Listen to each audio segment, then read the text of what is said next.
The 25th Hour Radio Show. I want to thank everyone for joining me today on the 25th Hour Radio Show. I have on the phone Mike Smith, who is the Senior Vice President and Chief Innovation Executive for AccuWeather Enterprise Solutions, as well as President of Mike Smith Enterprises. Mike, thanks for joining me today on the show. My pleasure. Mike, those are some pretty impressive titles there I just read off. And I know there has to be a really interesting story there in you leading up to earning those titles. So let's time travel a little bit, okay? All right. What was the initial spark that got you interested in weather in the first place? Like most meteorologists, it was a bad storm when I was a child.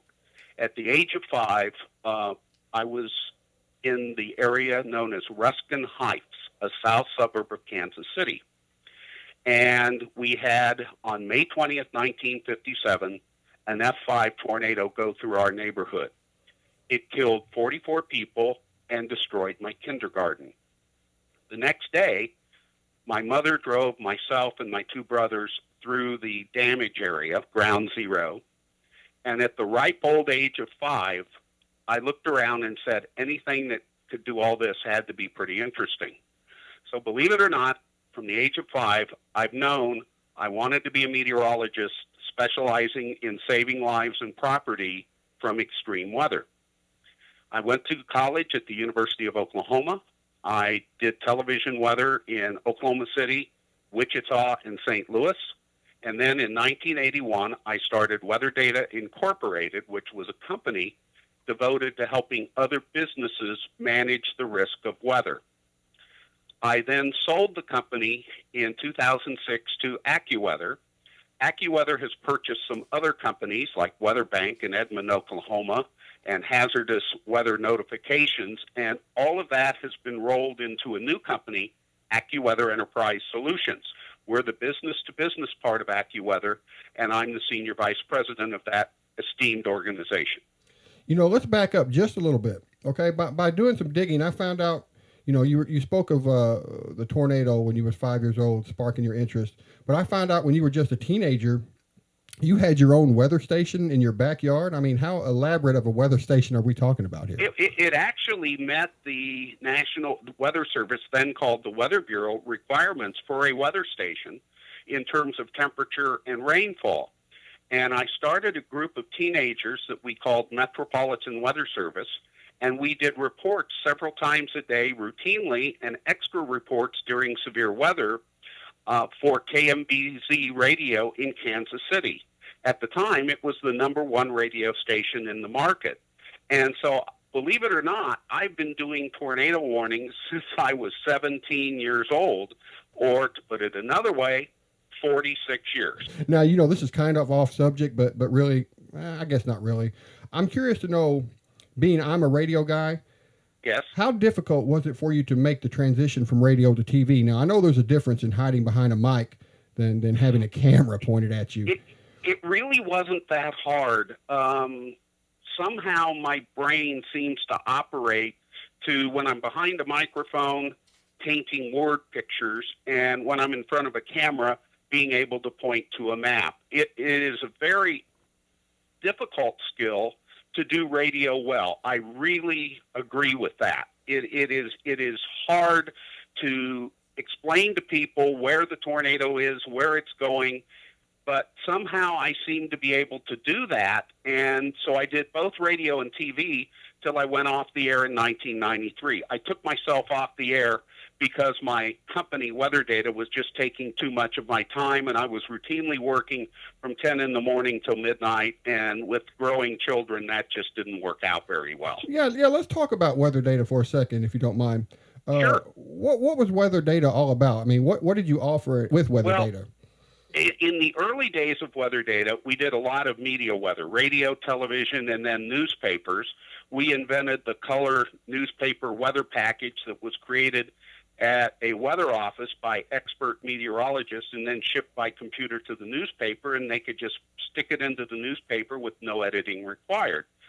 But my goal all along, from day one, was to provide business-to-business storm warning services. You say, why business to business? Well, I grew up in an entrepreneurial family. My grandfather was an entrepreneur. An uncle I'm very close to wasn't and is an entrepreneur. My dad's an entrepreneur. My brothers are entrepreneurs. What you do in my family when you grow up, you start a company. And while we had the National Weather Service that did and does a fine job of warning the public at large, businesses need something different. Just last week, Ford Motor Company put out a press release about the partnership that they have with AccuWeather. And the reason the partnership is so important is Ford needs time if they're going to shut down for a tornado. They need time to do an orderly shutdown. They need time to shelter their people. And they have different requirements than the community at large.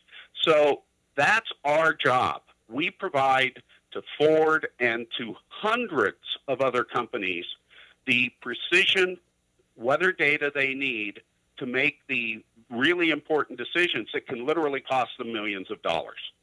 You know, Mike, and on top of that, you're also an author, right? You've written 2 books so far, you know, Warnings, the true story of how science tamed the weather, and When the Sirens Were Silent.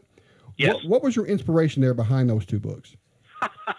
Well, the first one tells the story of how genuinely courageous meteorologists created the storm warning service. Now, today, the storm warning service just seems obvious. Why wouldn't you warn people of storms? But there were very powerful forces back in the 1950s when this was beginning that were against. They were afraid storm warnings would, quote, cause more deaths due to panic than the tornadoes or the hurricanes or whatever would cause themselves. Now, of course, that wasn't true then, and it's certainly not true now. The book Warnings tells the story of how we created the tornado warning system, how we created the system of warning aircraft of dangerous thunderstorms, and it tells the story of how we provide excellent hurricane warnings that save lives. Now, you might say, well, but how did you think about that topic? Why did you do that? Well, I was watching the Today Show, and Katie Couric, after Hurricane Katrina, was interviewing then Mayor of New Orleans, Ray Nagin, and Ray Nagin blamed the meteorologists, who in fact did an excellent job on Katrina, for the lack of getting some of the inner city people evacuated. It's the only time in my life I stood up at breakfast and cussed the television. And I said to my wife, someone needs to tell this story. Katie Couric didn't push back on Mayor Nagin because she didn't know to.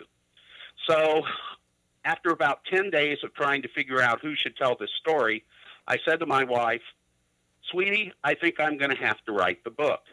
And she turned to me and she said, I'm surprised it took you that long to figure it out. And so literally, after going to church Sunday morning, we had our Sunday family brunch.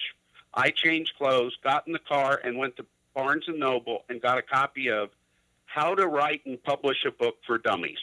That's how I learned to play guitar. Yeah, I still have the book because, you know, what do scientists know about writing and publishing a book? So I read the general process of how you write the book. You got to get an agent, you got to get a publisher, and all of that. And the whole process from that morning to getting the book published took 5 years. Now, the second book, which tells the story of what went wrong in the Joplin tornado and why it's the only tornado since we began tornado warnings for the public in 1957, it's the only tornado to kill more than 100 people, and it killed 161. I felt it was important after writing my first book, Warnings, that tells everyone how good the storm warning system is.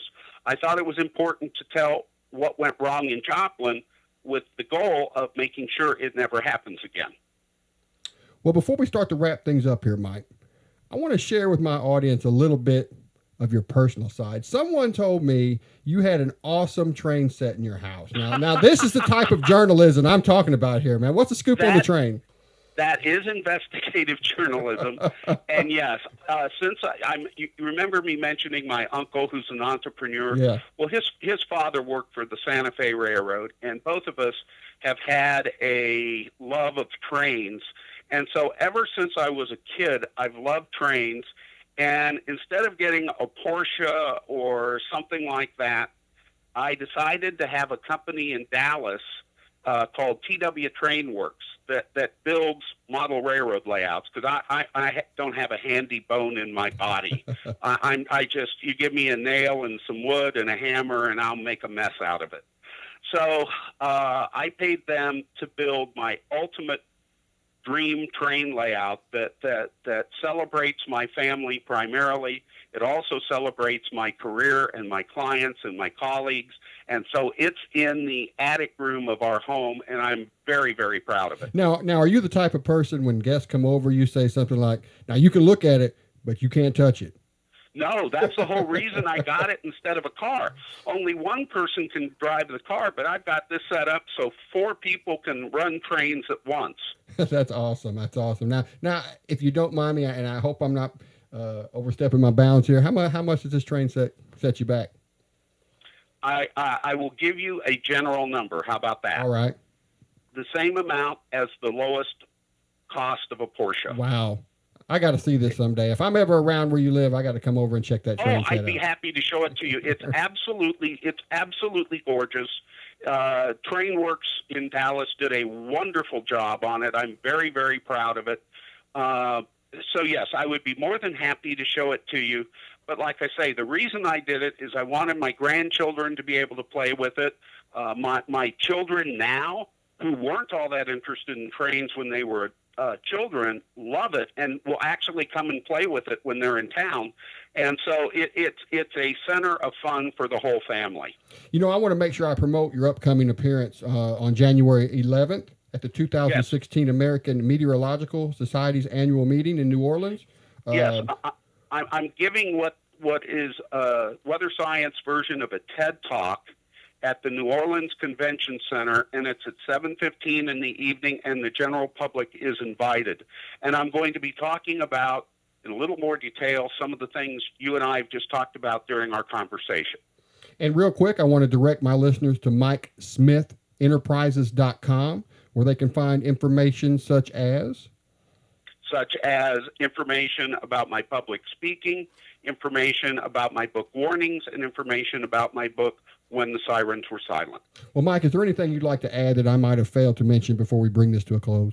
The one thing I would like to add is your local meteorologist on TV or at the National Weather Service or wherever work incredibly hard to make sure you're safe when there's a blizzard or when there's a tornado or when there's a hurricane. They deserve your appreciation, and if something happens, like, for example, a tornado warning is issued and you go to the basement and you're safe, drop them a note, send them an email, tell them how much you appreciate their 16 and 17-hour days in situations like that. Well, Mike, it's been a pleasure speaking with you today. I'm going to let you get back to doing what you do best, and thanks for keeping people like myself and my family informed and safe. Thank you very much. It's a pleasure being with you today.